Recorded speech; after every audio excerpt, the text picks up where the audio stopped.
Hello everyone, Epic Eclipse here, and today I'm bringing you guys something a little different in Rocket League.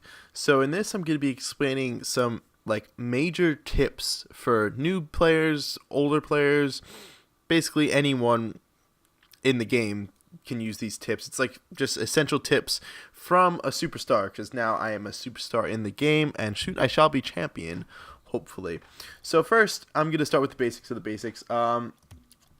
I did a little series on this. I'm not really going into any shots or anything, but basically, first thing, car. Yes, there's minor differences between that. I have my face-off series. I say what the minor differences are.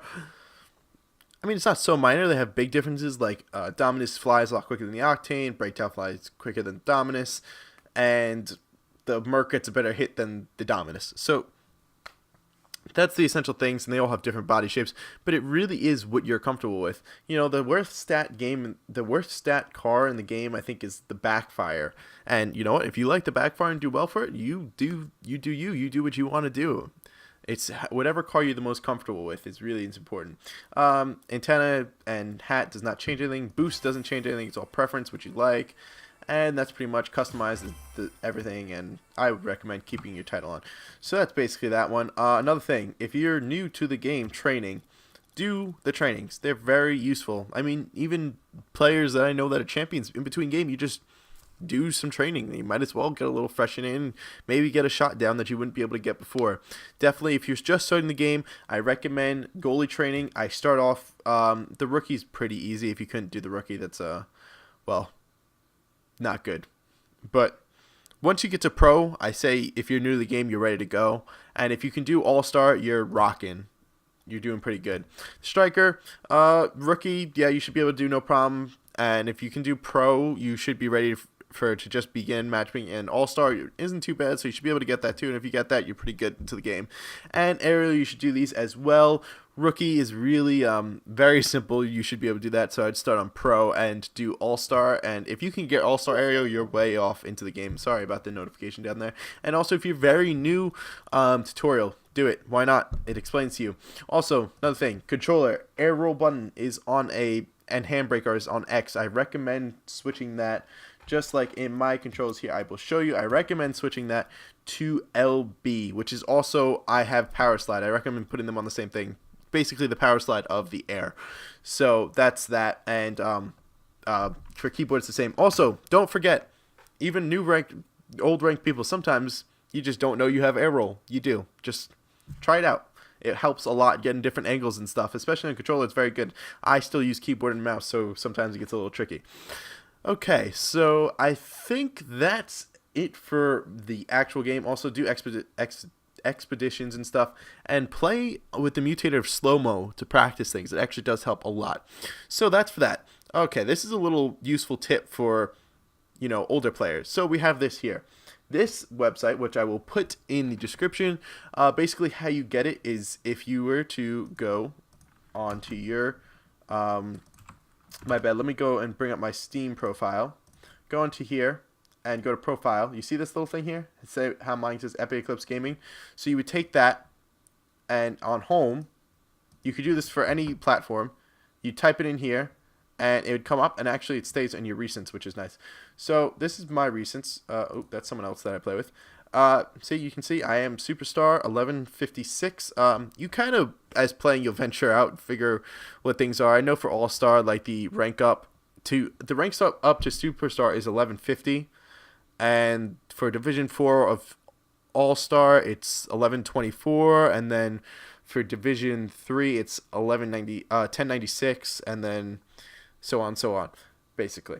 So this is a very good way to keep track of your stats. It tells you actually what percentage in the world you are for your shoots, saves, and everything like that. It tells you your gameplay, everything basically it tells you. Look at that little incline there. It's pretty satisfying.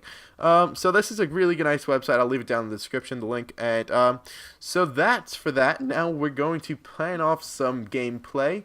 And I will talk over it about some other major tips. Depending on the gameplay, I'll talk, and I'll leave. If it's just one game, I'll play one game, but I have 2 games lined up. So, okay, we're getting into the game here. I'll do a little, example-wise of what happens in the game, if anything that I'm saying. In this game, I'm playing with the Muffin Thief. Also, I started playing in the market tournaments. You know, we got to the second round, which was you know, not so good, but it turns out the team that we played came in second place, and they were both grand champs, so it wasn't such a great start. But basically, my new teammate for twos is Godbear, and I am sure that we will have a video out, the two of us, because we are playing very, very well together, and I am playing very defensive now. I also switched my card to the Dominus, kind of. I'm switching back and forth to the Dominus and Octane. I've given up deciding between the two.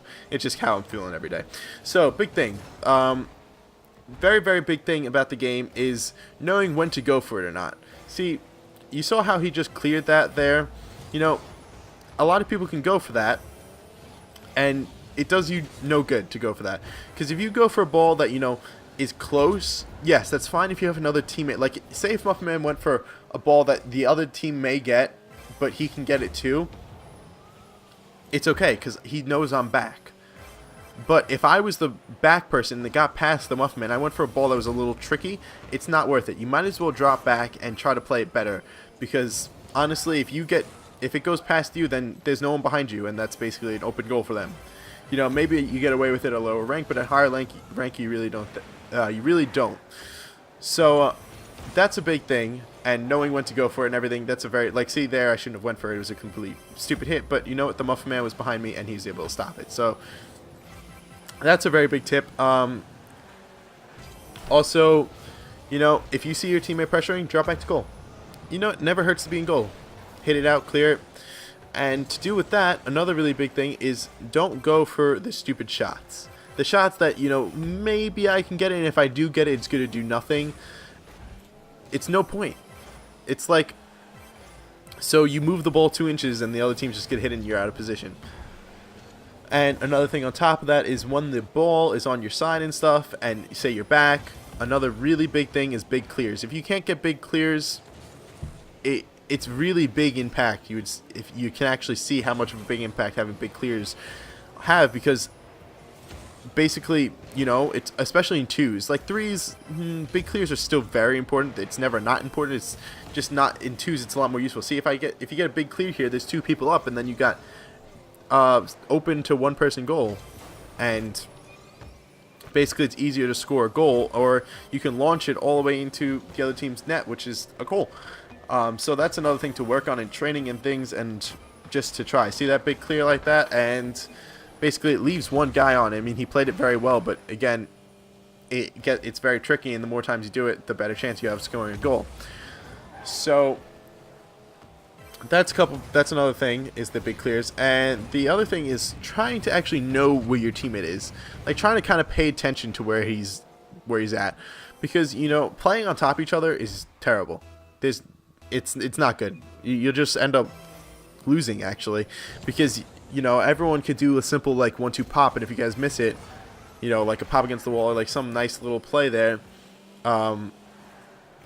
you get past 2 of you, and then it's open goal. Here, let me just take a drink of water really quickly. I like this game very much. Playing with a guy named the Muffin Thief. I play with him pretty often on randoms. I actually just ate a piece of watermelon. Better than drinking water. But he's pretty good. He's a Rocketeer. Let's see. Another thing is really know your strong points.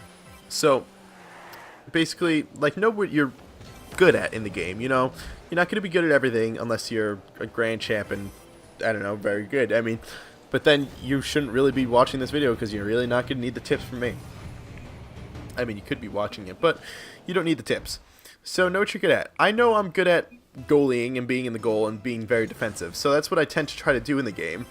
And it just works out well, because I'll be back and I'll be playing goal, and you know, saves are very more, not, if it's not the same importance, it could be more important than shooting.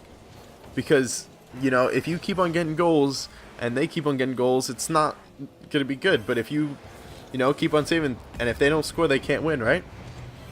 But same vice versa, if you don't score, you can't win. So you have to play an equal balance.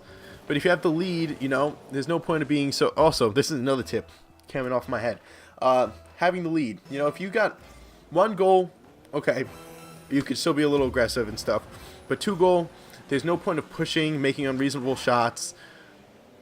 Just playing a lot more back and playing a lot more defensive will help you a lot more, and will not let them to come back, because that's another big thing. You have the lead, you kind of fool around a little bit, and then you lose the lead because, well, you're pressing so much. And back to knowing your strong points. So yeah, my strong points are basically being goalie and wall shots and passing. That's my other one. But besides from that, I'm really not too good at shooting. I mean, I can get pretty good angles and stuff, but I'm good at clears and shooting things cross court, and that's basically it. I mean, yes, I can shoot, and yes, I can do everything else okay, but it's just not my strong point. So we ended up winning that game with Muffin Man being a little... Is it the Muffin Man or the Muffin whatever? It was the Muffin something after me there. So that was that game. So we're into this game here, playing Wasteland again. And also, Wasteland's a terrible map. I hate it. It's god-awful. It's a lot of awkward bounces and stuff. I don't know why both maps here are on Wasteland. I guess that's just... I recorded both on Wasteland. I don't know. I've been getting really bad luck with Wasteland. I've been getting consistently. So, I don't think I have enough to say to be playing through 2 games here, but I had enough to say to really get through 1. But, I'll probably, no matter, I'll just leave this running. I'll say a couple other things. Wednesdays, I am playing in the Market 2v2 tournaments with Godbear. As I said before, I will be streaming that on my stream. My Twitch is down in the description, so go follow that, and my Twitter's there, and it lets you know when I'm streaming Rocket League in general. The tournament starts at 6 p.m. Eastern time. It could go for very long, could go for short, it depends how we do, it depends what we get burst up against.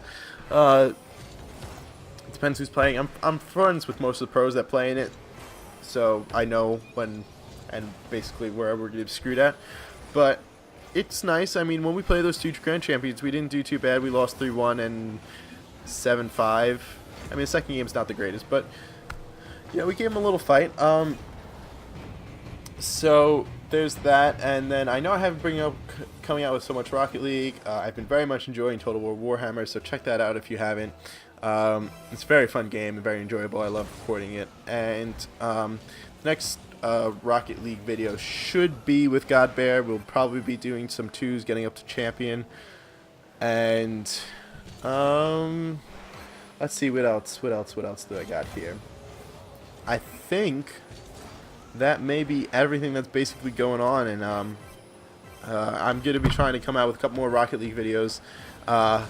Just basically, I've been working my ass off to get to champion before this update. I will be covering the new map and everything on the new cars. I'll probably do a face-off with them or something. I'll compare them to some car. I won't really have stats for them or anything, but I'll compare them and I'll do face-off with them or something like that. And we'll be playing on the new map, and I will be getting some of my rank-up games on there. I mean my placement games. I'm very glad they're wiping all the stats, because I feel like, I've been placed lower than where I should be, and sometimes it's just hard to get up there with, teammates that you can get. There's nothing you can do about getting a bad teammate or getting unlucky and something like that. So hopefully I can place well in these games, and you guys will see the outcome of them. I'll probably stream my placement games, maybe. I don't know. I don't want to have any lag or anything like that. It will be on my Twitter, so if you're following that, I will let you guys know when I am streaming and stuff. What else? What else do I have to tell you guys? We're pretty much done with all the tips. I mean, those were basically just some tips that, you guys should know and try to do in the game. They help out a lot. I know they definitely help me. I'm actually going to be trying to switch to controller now. It's been going brutal. I want to finish this season, then probably my next season will be with controller, so that should be pretty interesting. Well, after my placement games, I'll be playing a lot on my Smurf account. If you guys play an account called Oh Shit, it most likely is me, if it's a Smurf. I can't play on my normal account with my controller, so I play on that. So I think that's pretty much it. Actually, no, it's not. I'm probably getting the Vive, actually. soon. So I will be coming out with videos on that because that's pretty awesome, and I will have my webcam up for that and everything, so you guys can see what I'm doing and see the gameplay at the same time. So I'm very, very excited for that. The Vive looks amazing. I figured I like the Vive more than like the Oculus and other things. So that's basically all that's going on. Some more Total War Warhammer will be coming out very shortly. I just want to get a couple Rocket League videos in there. I've got a lot of gameplay of it, and also I will be streaming Total War Warhammer as well. If you guys want me to, I will put it in my Twitter when I'm streaming that. It's just such a long game, so it's sometimes hard to just keep on reporting all the episodes. But I can stream it hours on end. Could literally go for a 24-hour stream. But I believe that's everything, so I will leave you guys here and let you guys finish the rest of this gameplay. Yeah, we won the game, and I will see you guys in the next one.